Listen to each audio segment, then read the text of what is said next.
우리에게 주시는 하나님 말씀은 고린도후서 1장 3절 10절 말씀입니다.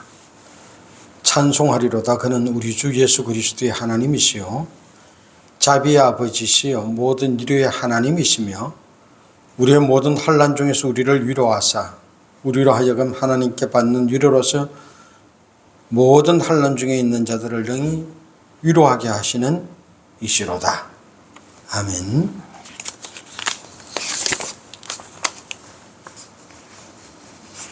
2023년이 한 달 남았는데요.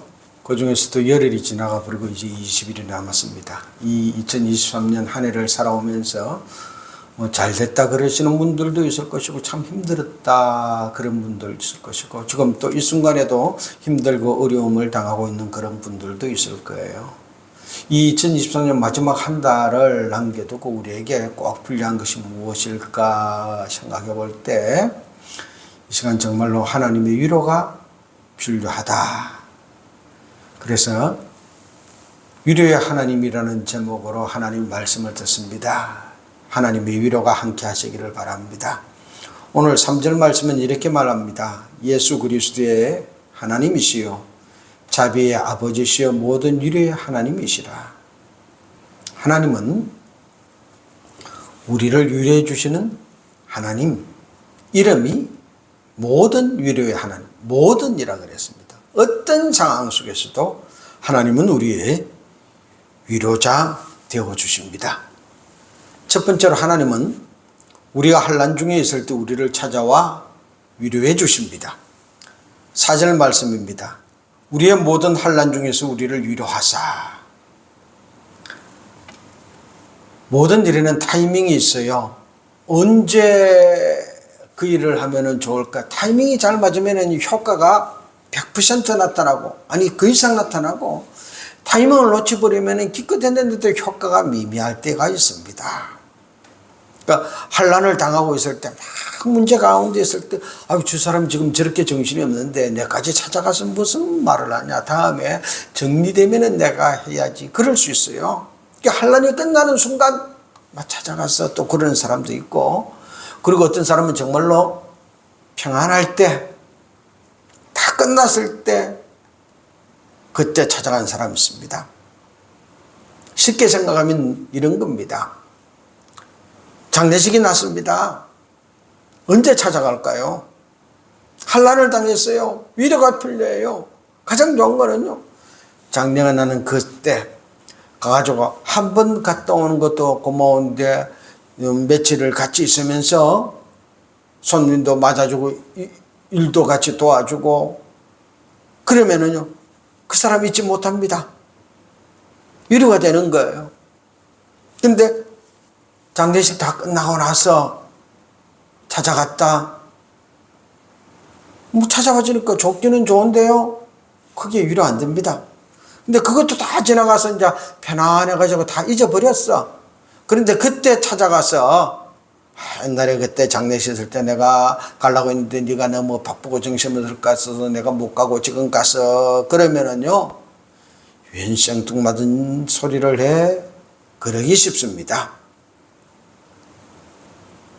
하나님은 언제 우리를 찾아와서 위로해 주시느냐? 우리가 환난 가운데 있을 때, 환난 당하고 있을 때 그때 우리를 찾아와서 위로해 주십니다.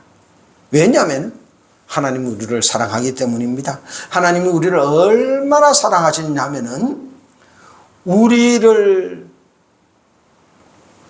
하나님께서 창조 계획과 목적으로 이 땅에 보내시고 그 계획과 목적에 살게 하시려고 우리를 죄에서 구원하여 그 길을 발견하시게 하시려고 자기의 사랑하는 독생자 예수 그리스도를 내 죄 대신에 십자가에 못 박혀 돌아가게 하시고, 그리고 우리가 하나님 앞에 그 죄 용서함을 받고 하나님이 이 땅에 보낸 목적과 계획대로 살 수 있도록 길을 열어주신 분입니다. 다른 사람을 위해서 돈을 조금 주는 사람, 조금 편의를 제공해 주는 사람 있을 수 있습니다. 그러나 그 사람을 살리기 위해서 내 아들을 대신 죽이는 사람은요 없습니다.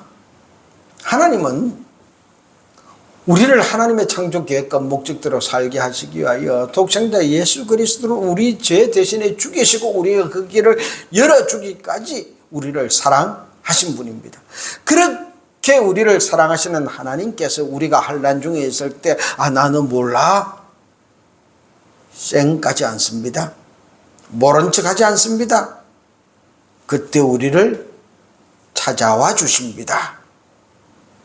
하나님의 관심은 환난 중에 있는 성도입니다. 문제 가운데 있는 성도입니다. 어려운 가운데 있는 성도입니다. 내가 그들을 찾아가서 어떻게 위로해 줄까? 하나님의 관심과 초점은 그곳에 집중되어 있습니다. 하나님의 관심은 마음이 평안한 성도, 일이 잘 되어서 그런 사람에게 관심이 집중되어 있는 것이 아니라 힘들고 어려워서 어찌할 바를 모르고 환난 가운데서 고통하고 괴로움 속에 있는 그에게 하나님의 관심이 집중되어 있어 그를 찾아가 위로해 주십니다. 두 번째로 하나님의 위로가 있을 때 우리는 고난 가운데 있을지라도 견딜 수 있기 때문에 하나님의 위로가 우리에게 필요합니다. 6절 말씀입니다. 이 위로가 너희 속에 역사하여 우리가 받는 것 같은 고난을 너희도 견디게 하느니라. 힘들고 어려울 때 우리 마음속에 무엇이 역사하냐에 따라서 그 사람의 생각과 계획과 행동이 달라집니다. 파주에 청하인원이라는 낙골당이 있습니다. 근데 우리나라 연예인들 중에서 살다가 힘들고 어려워가지고 자살하는 분들이 가끔 있어요. 근데 그 자살하는 분들이 보니까 청하원 낙골당으로 많이 가더라고요. 근데 언젠가 TV에 어떤 분이 나와가지고 그런 이야기를 하시더라고. 자살해가지고 별로 청하지도 않은 사람들이 청하원에 간다고. 저 말을 왜 하나. 제가 그 소리 들을 때 참 좀 그렇더라고요. 왜 그러겠어요? 마지막 순간이라도 청하게 그렇게 살고 싶은 겁니다. 왜 사람들이 자살해요?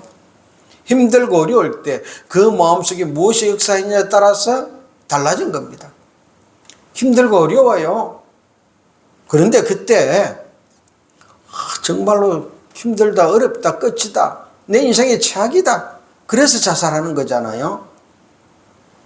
그런데 그때 그 최악이라는 그 순간 희망이 자리 잡으면은요 삽니다.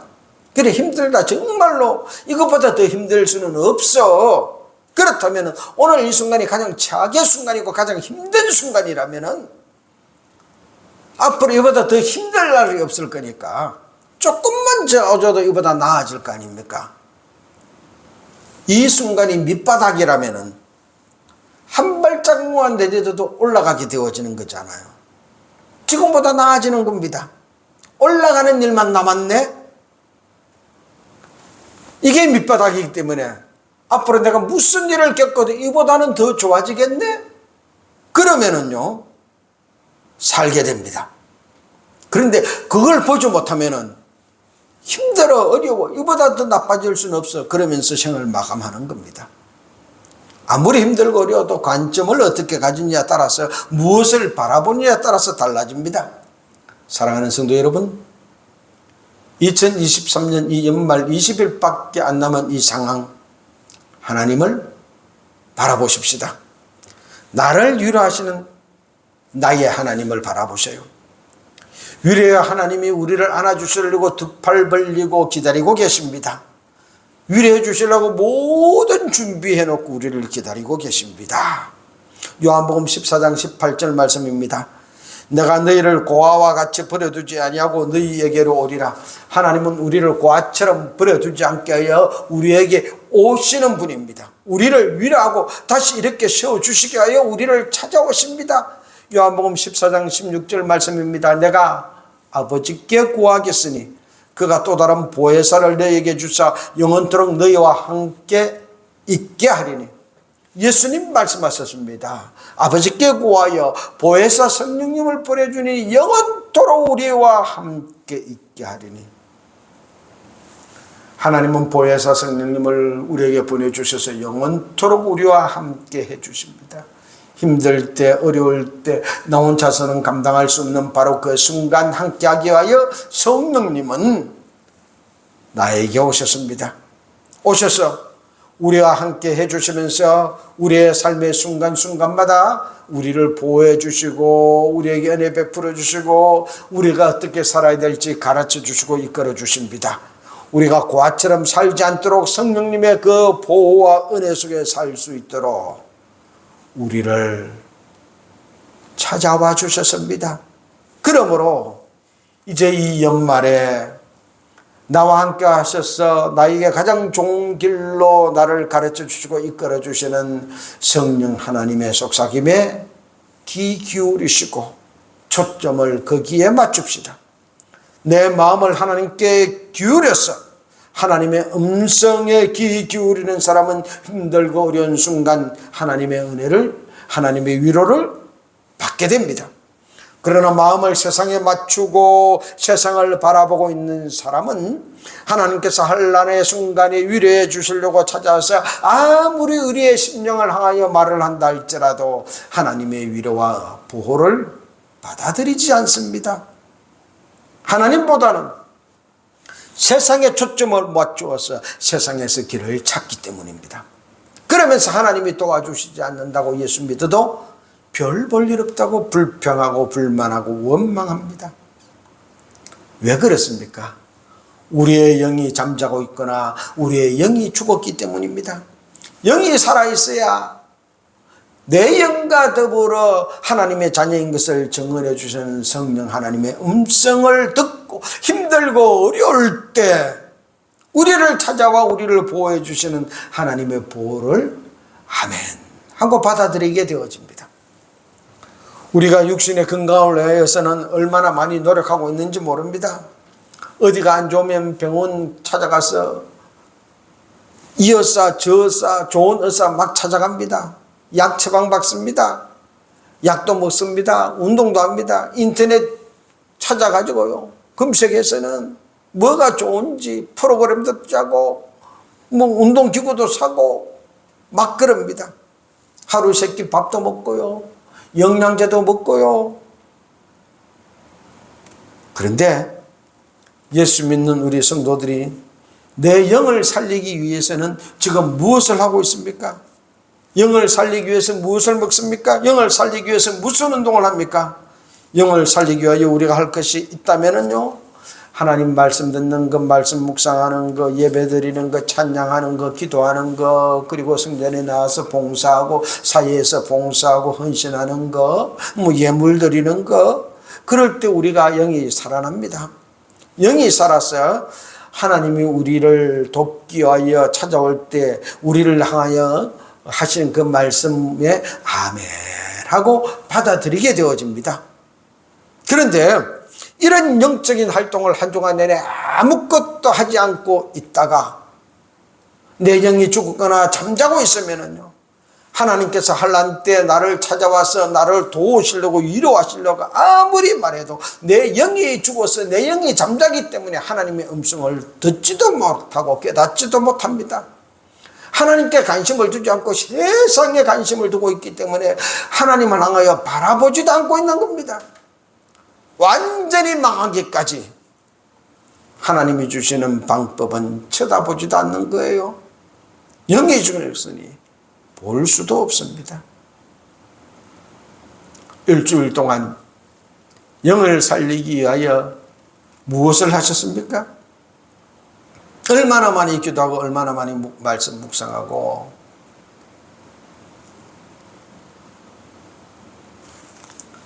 교회 오는 순간 그 시간만이라도 하나님, 내가 죄인입니다.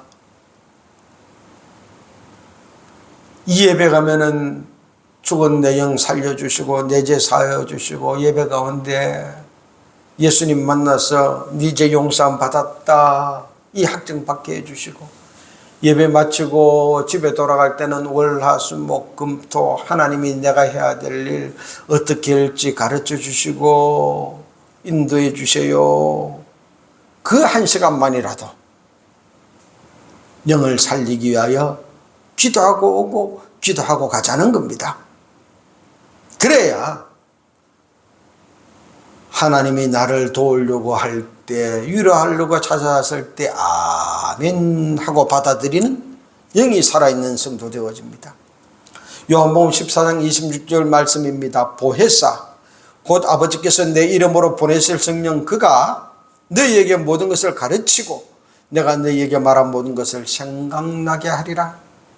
우리의 영이 살아있으면 성령님이 오실 때 모셔드리고 우리 안에 계신 성령님이 우리에게 가르쳐 주실 때, 은혜 주실 때, 보호해 주실 때 다른 세상적인 방법 찾아가는 것이 아니라 성령님의 방법을 찾아가서 성령님이 하시자는 대로 그러면서 살고 성령님의 인도함을 받는 새 삶의 길이 열립니다.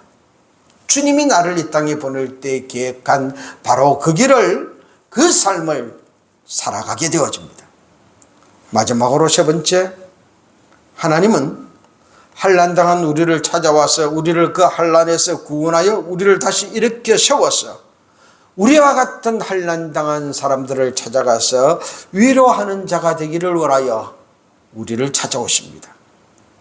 우리로 하여금 하나님께 받는 위로로서 모든 환난 중에 있는 자들을 능히 위로하게 하시는 위로다. 오늘 하나님 말씀은 이렇게 말합니다. 우리가 영원히 환난 가운데 있는 것이 아니라 하나님의 위로를 받아서 환난에서 일어나서 나도 환난당한 다른 사람을 위로해 주는 자가 그렇게 만들어 주시는 하나님이십니다. 가부가 호랍이 마음 아닌다라고 우리 조상들은 그렇게 말했습니다. 고생 안 해본 사람은 고생하는 사람 마음 모른다라는 겁니다. 눈물 젖은 빵을 먹어보지 않은 사람은 인생을 논하지 말라 그랬습니다. 그래서 중고등학교 때 푸시킨의 시 삶의 그들을 속일지라도 슬퍼하거나 노하지 말라. 힘든 날들은 참고 견디라. 기쁨의 날이 오리니. 마음은 미래에 사는 것, 현재는 슬픈 것, 모든 것 순간에 지나가고 지나가 버린 것 그리움 되리니. 그 시를 갖다가 아마 이 땅에 내 나이 젊은이들이 그거 책상에 안 붙여놓고 책에다가 꼽아서 안 읽은 사람 거의 없을 거예요. 그래, 그때 우리나라가 참 먹고 살기 힘들었거든요. 어려웠거든요. 이 시간이 지나가고 언젠가는 잘 사는 날이 올 거야. 그러면서 미래를 생각했습니다. 인생은요, 내리막이 있으면 오르막이 있습니다. 내려갈 때가 있으면 반드시 올라올 때가 있고 슬플 때가 있으면 기쁠 때가 있는 법이에요. 사람은 혼자 사는 것이 아닙니다. 여럿이 공동체를 이루며 함께 살아갑니다. 그래서 서로 도움이 되고 의지도 되며 살아가는 겁니다. 저 사람이 힘들어하는데 정말로 내가 뭐라고 말을 해줄까? 할 말이 없을 때가 있습니다. 그래서 장례식장 가서 그런 말을 하잖아요. 드릴 말씀 없습니다. 그런데요, 내가 그와 똑같은 아픔을 겪어봤으면 할 말이 생기는 거예요. 옛날에 나도 이런 일을 당했었는데, 아유, 선생님도 그런 일을 당했어요. 그래요? 나도 그런 일을 당했어요. 그런데 전혀 그렇게 안 보이는데요. 그렇지요. 그때 내가 힘들고 어려워서 주저앉았을 때 하나님의 위로를 붙잡고 일어났습니다. 하나님의 은혜로 이렇게 그런 일 없었던 사람처럼 달라졌습니다. 성도님도 하나님 위로 받아들이세요. 그러면 나처럼 다시 일어서서 언제 그런 슬픔이 있었나 하는 날들이 올 것입니다. 하나님은 우리가 그렇게 위로하는 사람 되기를 원하셔서 우리를 다시 일으켜 세워주십니다. 6절 말씀입니다. 우리가 환난당하는 것도 너희가 위로와 구원을 받게 하려는 것이요, 우리가 위로를 받는 것도 너희가 위로를 받게 하려는 것이니 이 위로가 너희 속에 역사하여 우리가 받는 것 같은 고난을 너희도 견디게 하느니라. 우리가 환난을 당하는 이유는 영이 살아있는 그리스도인들이 되어서 하나님의 위로를 받아 구원을 받게 하기 위함입니다. 하나님은 영이 살아있는 그리스도인들이 환난에서 구원받아 다시 우뚝 일어서기를 원합니다. 다시 우뚝 일어서서 나와 같은 어려움, 나와 같은 고통을 당하는 위로가 필요한 사람을 찾아가 위로해주는 그리스도의 빛과 소금이 되기를 원하는 겁니다. 그렇게 나를 사용하시려고 하나님은 오늘도 환난당한 자를 찾아오시고 영과 더불어 하나님의 자녀인 것을 증거해 주시고 그 환난에서 구원해 주십니다. 바울이 얼마나 힘들고 어려웠는지 오늘 하나님 말씀은 이야기하고 있습니다. 8절 9절 말씀입니다. 형제들아, 우리가 아시아에서 당한 환난을 너희가 모르기를 원하지 아니하노니 힘에 겹도록 심한 고난을 당하여 살 소망까지 끊어지고 우리는 우리 자신이 사형 선고를 받은 줄 알았으니 힘에 겹도록 심한 고난을 당했다. 살 소망까지 끊어졌다. 사형 선고 받은 것 같았다라는 겁니다. 그런 상황 속에서도 바울은 오직 세상을 의지하지 않고 자신을 의지하지 않고 하나님을 의지했습니다. 9절 말씀입니다. 이는 우리로 자기를 의지하지 말고 오직 죽은 자를 다시 살리시는 하나님만 의지하게 하심이라. 하나님만 의지하게 하십니다. 자기를 의지하지 말고 내가 속한 세상, 내가 하는 방법, 내가 가진 그 무엇을 의지하지 말고 하나님만 의지하게 하십니다. 힘들 때, 어려울 때 누굴 바라보시나요? 세상에서 누가 나 좀 안 도와주나? 사람들은 쉽게 그렇게 생각합니다. 도와줄 만한 사람이 어디 있는지 찾습니다. 그게 사람입니다. 그런데요, 사람의 도움은 완벽하지 않아요. 완전하지 않아요. 그러면서도 오래 가지도 못해요. 바울은 사형 선고받은 것처럼 그렇게 힘들 때 완벽하지도 않고 완전하지도 않고 오래 가지도 못하는 세상 사람들, 세상을 의지한 것이 아니라 오직 한 분 하나님만 의지했습니다. 하나님, 나 지켜주세요. 나 좀 위로해 주세요. 내가 이 환난 가운데 옆길로 가지 아니하고 하나님이 나를 이 땅에 보낸 목적과 계획을 따라서 그 길만 환난 가운데 어렵다고 문제 있다고 옆길 가지 않고 그 길만 갈 수 있도록 내 마음 붙잡아 주세요. 나를 인도해 주세요. 나를 이끌어 주세요. 그래서 로마에서 죄인으로 잡혀가 목에 잘려 죽기까지 맡긴 사명 감당했습니다. 시편 34편 18절 말씀입니다. 여호와는 마음이 상한 자를 가까이 하시고 중심으로 통회하는 자를 구원하시는도다. 하나님, 고통 속에 있는 나를 다시 살리셔서 다른 사람을 위로하는 자로 만들어 주십니다. 고통을 겪어보아야 정확히 위로할 줄 알게 되기 때문입니다. 산이 높으면 골이 깊은 분입니다. 그러므로 나에게 고통과 고난이 많으면 하나님께서 나를 높은 산으로 세울 계획인 것입니다. 사도 바울은 예루살렘 가면 잡힙니다. 가지 마세요. 여러 가지 예언도 듣고 그런 이야기를 들었지만 그럼에도 불구하고 들어갔습니다. 왜? 내가 잡혀가야 이방과 임금들 앞에서 주의 복음을 증거하는 내 삶, 하나님이 택한 그 그리스도의 삶을, 하나님의 계획과 창조 목적대로 삶을 온전히 살기 때문에 예루살렘에 들어가서 잡혔습니다. 재판받았습니다. 네가 상소만 안 했으면 풀어줄 텐데 상소를 해서 풀어줄 수가 없고 로마로 압송했다.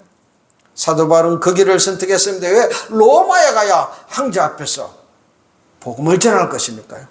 그래야 이방과 임금들 앞에 복음을 전하기 위한 택한 자기의 삶을 온전히 살 수 있기 때문에. 그래서 로마에 갔습니다. 결국은 로마에서 죄도 아닌 죄 때문에 로마에 잡혀가서 황제 앞에서 복음을 전하고 그렇게 죽었습니다. 그로서 사도 바울의 삶이 끝이 났습니까? 아닙니다. 이 사도 바울의 삶이 이방인들의 복음 전파하고 신약 성경을 기록하고 오늘 우리가 예수 믿을 수 있는 길이 열렸습니다.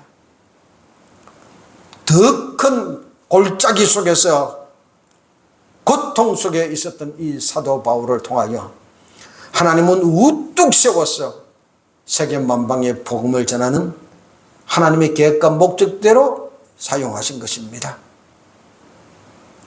사랑하는 성도 여러분, 하나님은 우리를 이끌어 가십니다. 우리의 삶을 주관하십니다.